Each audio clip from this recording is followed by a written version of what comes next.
We've been talking pitchers and shortstops quite a bit recently. So today we were going to switch things up and talk about outfielders, but then we got breaking news on the signing of Carlos Rodon, and I'm kind of fired up about it. So we got to talk about that. We're still going to discuss the outfielders.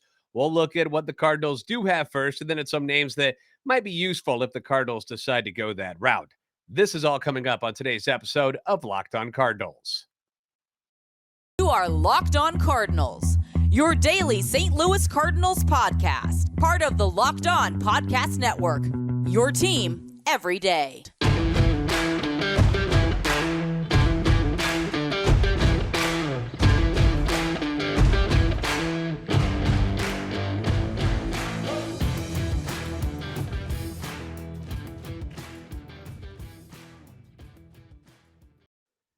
Hey there, Cardinals fans. I'm JD Hafford. I'm a national radio sports anchor, born and raised in the Lou and a lifetime Cardinals fan, and I'm your host for Locked On Cardinals, part of the Locked On Podcast Network, covering your team every day.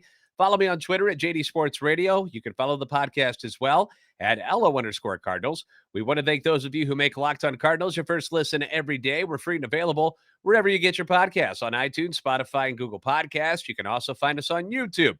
Be sure to like and subscribe and comment so you can interact with us. Hit the notification button so you know when new episodes are posted.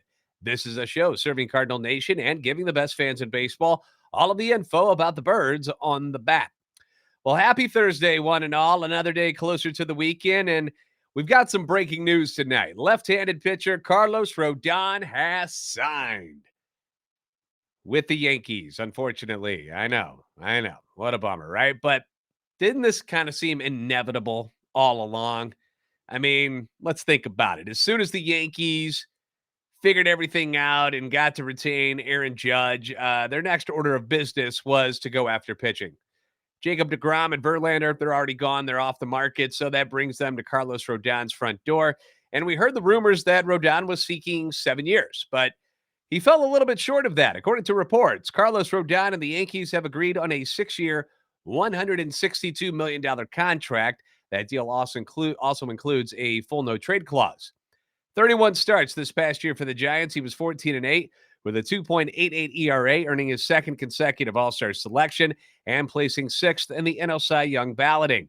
In 178 innings, Rodon permitted 131 hits. He only walked 52 against 237 strikeouts, leading the majors with 12 strikeouts per 9 innings ratio. Rodon is now expected to slide behind ace right-hander Garrett Cole for the Yankees. He'll be their number 2 starter in the rotation. That also projects to feature nasty Nestor Cortez. I love that name.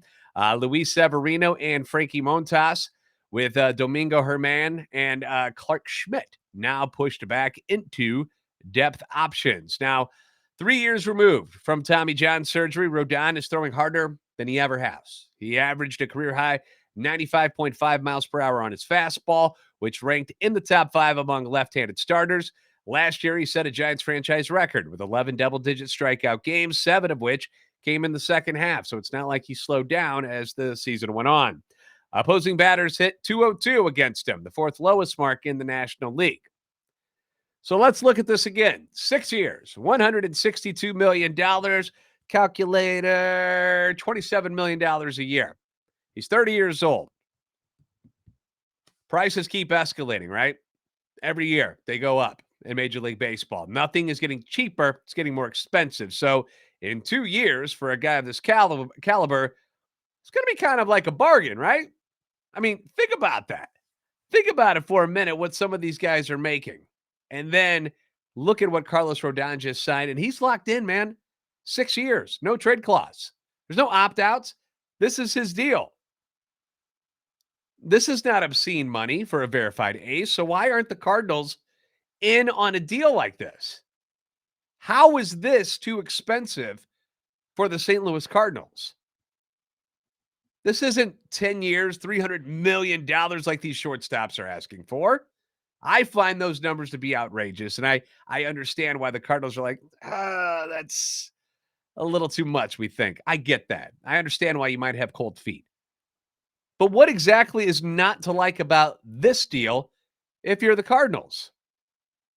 Unless you have trade ideas that you'd rather explore and are fairly certain you can pull off. I feel like this is a huge miss for the franchise. Now, what we also have to take into consideration is what if Carlos Rodon didn't want to come to St. Louis? That's a possibility too. And if that's the case, then so be it. You can't get mad at the front office if the player genuinely doesn't want to be here. All right. We had that situation with Giancarlo Stanton, who the Marlins were ready to move, trade him to the Cardinals, and he said no, he blocked it. Had a no trade clause, said, I don't want to go there. I want to go to New York. So we ended up in New York. And the Cardinals ended up trading Sandy Alcantara. Oh, do we have to say it again? For Marcell Ozuna. And it's still, at the time, Marcell Ozuna was coming off a monster year for the Marlins, but it's not the guy they wanted. They wanted Stanton. Then they wanted Yelich. The Marlins couldn't make it happen, so they got Ozuna instead. And now Sandy Alcantara is your NL Cy Young Award winner, and the Cardinals are still dealing with issues in the outfield. But, man, I really like this deal for the Yankees. I mean, bravo to them for pulling this off. The starting pitchers who will make more money than Carlos Rodon moving forward, at least for this year. You've got the two right-handers who play for the other team in New York, the Mets, Max Scherzer and Justin Verlander, the grandpas in the National League, but both still obviously very, very good at their jobs. Verlander coming off another Cy Young. They're both making $43 million a year. Then it's the Yankees' Garrett Cole, $36 million. Then there's the one we don't talk about anymore, Trevor Bauer, who is still sitting at $35.3 million with the Dodgers. Number 5 is a bad deal. The Nationals and Steven Strasburg, who he just can't get healthy, and there's nothing you can do about it. He's pulling in $35 million this year. Then you've got Shohei Ohtani and the Angels at 30, DeGrom with the Rangers at 30. You've got another bad one with Boston. Injuries have pretty much wiped out Chris Sale the last couple years. He's making $27.5 million. And now you have Carlos Rodon at $27 million. Now, we don't know the breakdown of the contract yet, so he could make more or less than that in year one, but the average of 6 years and $162 million gives you 27. $27 million for the next 6 years. I think that's an outstanding deal. I really do. And now pardon my French, but it pisses me off even more that the Cardinals didn't go for this. Like, I'm a little bit angry about it. I just don't get it, man. You've got two of the best players in the league on your roster right now. One of the best hitting catchers now on your team. You filled that hole. You're solid up the middle. You do have a ton of questions in the outfield still. A lot of injury prone, but pretty good pitchers in the rotation. You don't have another Aaron Judge out there. Arson Judge is still available, right? Arson Judge. But you don't have another guy like that to add to your outfield to make like that major impact. Nor did you want to pay for anybody like that. The shortstop market, it's been bonkers since the beginning. But you had a chance here at a legit ace who just signed a very good deal for both sides. Like, he's making a lot of money. The Yankees get what they want. They're not paying $30 million a year. They got him for $6 million. No trade clause, so he's got some security. The Yankees are locked in, but he's not like, this isn't an old guy. He's 30. He should be fine the next few years. And even if he starts to regress a little bit, say at age 35, that's the last couple years of the deal. This is a great deal for the Yankees, and I'm really, really upset that for whatever reason, the St. Louis Cardinals couldn't get this done. Ugh. Because you thought he was going to make over $200 million, right? That's what we were all kind of thinking about. And to get him at that rate, man. All right, well, we could sit here and stew on this for a while, but let's move on, okay? Let's talk about some other things. Let's talk about outfielders. We can do that. There are some decent names out there that I think could be an interesting fit for this team. We're going to discuss what the team has already, not only on the Major League roster, but guys coming up in the minor leagues that could be of service this year. And then we'll go to the names of some of the free agents that are out there that, I kind of looked at. I'm like, that could be a good fit. So we'll talk about that next on Locked On Cardinals. Now, picture this. You're hanging out with some friends and putting back a few drinks. A few becomes a few too many. And as the evening comes to an end and people start to head out, You think of calling for a ride, but no. You second guess yourself. You go, I live nearby. I can make it home okay. It's no big deal. What are the odds you'll get pulled over anyway, right? And even so, what's the worst that could happen? Your insurance goes up, you lose your license. What about your job? What about your car? You lose the car, you total it in a car accident. Even worse, what if you kill somebody? Everyone knows about the risks of driving drunk, and the results are tragic and often deadly. However, that still doesn't stop everyone from getting behind the wheel while under the influence. And that's why police officers are out there right now at this moment looking for impaired drivers on our roads to save lives. So if you think you're okay to drive after a few drinks, think again, and then think about it again, and then do it again if it takes that much. Play it safe, plan ahead, get yourself a ride. It only takes one mistake to change your life or someone else's forever. Drive sober or get pulled over.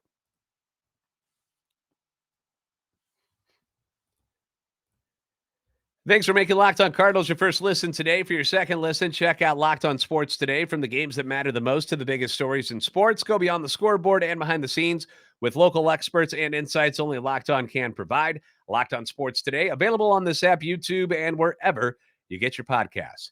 So the Cardinals come into 2023 with, like as I mentioned earlier, a lot of questions in the outfield. Last year, it was totally opposite, right? You come into the season thinking your outfield pretty stacked. Look what I got. I got a Gold Glove slugger in left field. Got MVP votes in Tyler O'Neill in left field.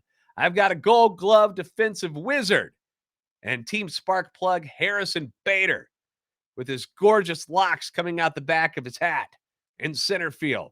Everybody loves him. And then in right field, up-and-coming top switch hitting prospect Dylan Carlson, who was coming off a very, very strong season, in which was essentially his rookie year. This year didn't turn out quite the way we envisioned, did it? I mean, not even close.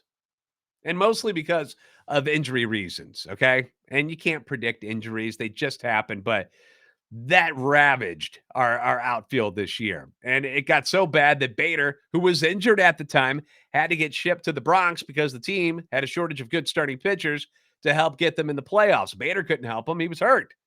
Didn't make it back until the Yankees were already in the playoffs, if you remember. So you essentially traded him for Montgomery, who made a lot of big starts down the stretch for you and helped get you into the playoffs. Sucked losing Bader, but the trade worked. The trade worked for 2022. O'Neill was hurt in one way or another basically all season. Seemed like every 2 weeks something would happen to him, so his numbers fell well short of his 2021 season. Carlson also dealt with injuries, perhaps some confidence issues as well, and was nothing close to being as productive as he was in 2021. So not only did you have injuries, but you had regression from everybody even when they were healthy. We did get to see the emergence of Lars Nootbar, who is now God's gift to baseball in right field, according to some people. It's bizarre to me. The A's, the Blue Jays, they all wanted him in exchange for their catchers, and the Cardinals weren't willing to move him. And I still find it hard to believe, like the logic of this, that a guy who was just an afterthought heading into last season, who was never considered one of your top 30 prospects in the organization in any of the years that you had him, is now a somewhat untouchable. But whatever. I hope, honestly, I hope all the analytics and all the baseball metrics that say that Nootbar should be a fantastic player, I hope they're all right. I hope he's better than anything I could ever imagine and ends up being that guy who hits 275, 280 with 20-something bombs and is a great on-base percentage guy, continues to play a good outfield. I hope he's that guy. I hope he's a stud for years to come. Don't get me wrong. That would be great. But I'm still not sold that that's what's going to happen.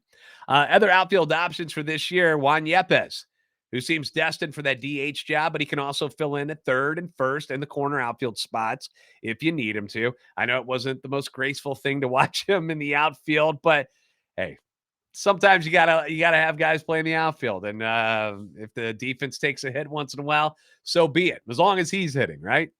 Alec Burleson, former second-round pick in 2020. People forget how quickly he moved up through the ranks and got to AAA last year and was just blasting AAA pitching before getting called up at the end of the year. left-handed stick, which I know a lot of people are like, hey, the Cardinals need a veteran left-handed hitter. Well, I mean, if Burleson does anything like he did in the minors, maybe they don't. Um, we know the team likes the fact that he's a left-handed hitter. He's also another guy who can play both corners and obviously DH. I don't know if he can play any first base or not. I don't know if that's something that he's done, but you could teach him, I guess, right? Another name. I don't know what they're going to do with Moises Gomez, the guy who just burst onto the scene last year. They just named him their minor league co-player of the year along with Jordan Walker after slugging 39 dingers between AA and AAA. I mean, guys don't just get lucky 39 times. Like, he's got some sort of skill there, right? And I hope he gets a fair shake and they don't give him the Adolis Garcia treatment. So for those of you who don't remember Adolis Garcia or Adolis Garcia, however they say his first name, I forget exactly how he does it, but Cardinals prospect, defected from Cuba, signs with the team in 2017. His first full year in America playing baseball in the Cardinals organization, hits 290, 15 dingers, 65 driven in, 15 stolen bases. Pretty darn good, right? Does that at AA and AAA in his first year. 2018 at Memphis, 256, 22 home runs, 71 RBIs, 10 stolen bases. Gets called up that year. The Cardinals actually have him on the team for a little bit. Gets 17 whole at bats. Hits 118. 2019, he's back at Memphis, hits 253, pops 32 home runs, 96 RBIs, 14 stolen bases. So you're like, yeah, dude, we got a star. We're going to move him up, right? No, the Cardinals remove him from the 40-man roster so that Kwon Kim, better known as KK, could be added to the 40-man roster and then have to send him to the Rangers for cash considerations. That didn't work out so well. Since then, Garcia has made the AL All-Star team. Did that in 2021. Hit 31 home runs and 90 driven in. Then last year, does not make the All-Star team, right? Regression. Maybe he came back to earth. Not really. Still popped 27 home runs and drove in 101 runs last year. He strikes out a lot. That is true. But still, I hope that they give Gomez a shot, or at least if you are going to trade him now while his stock is still high after ripping 39 bombs in the minors, and get something more than cash considerations in return. That's lame. I mean, it's hard to believe that they misjudged the talent of Adolis Garcia and Randy Arozarena this badly. Isn't it? Like, what happened to both of them? And nobody talks about Garcia. Everybody's always butthurt about Arozarena. Nobody brings up Garcia, who's having a heck of a career with the Rangers, too. Another top prospect, Jordan Walker, ready to make his case to be on the team next season in the outfield. So whether that's out of spring training or later on down the road. So you name all of those names, and you're like, dude, that's a lot of guys, right? And it is. That's a lot of talent. What you don't have after going through all those names is a veteran presence in the outfield or a veteran presence coming off the bench. Is it a necessity? No. But it's always nice to have somebody who's, been there, done that, available to you. Now, Corey Dickerson was that guy for this team last year, and all in all, I think he was underwhelming. I really do. He had the hot stretch against the Cubs where he had like 12 straight hits. He was certainly better in the second half of the year than he was in the first half, but at the end of the day, he hit 258, 8 home runs, 38 RBIs, and 350 at-bats. It's pretty meh. Pretty meh. His OPS plus was 100, which is the league average, so that says that he wasn't that bad. But I think you would hope that Burleson could match those numbers, right? And hopefully exceed them, to be honest. And he's not going to cost you $5 million the way that Corey Dickerson did this season.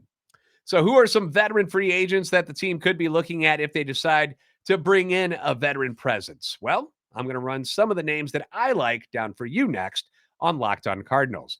A name I most certainly like is BetOnline.net, the number one source for sports betting information, stats, news, and analysis. You can get the latest odds and trends for every professional and amateur league out there, from pro football to college bowl season to basketball and the World Cup. They've got it all at BetOnline.net. Thursday night football tonight. You had the Niners against the Seahawks. You could have put money on that one. This weekend, NFL games on Saturday. in case you didn't notice that, fantasy players, make sure you get your lineup squared away by Saturday. Indy at Minnesota, Baltimore at Cleveland, Miami at Buffalo. That should be a good one. Then Sunday morning, you've got the World Cup finals, France against Argentina. Put some money on those games. Make everything a little bit more interesting by placing a bet at betonline.net. They're always the fastest and easiest way to get your betting info. So head to the website today, or if you want, you can use your mobile device to learn more. BetOnline, where the game starts.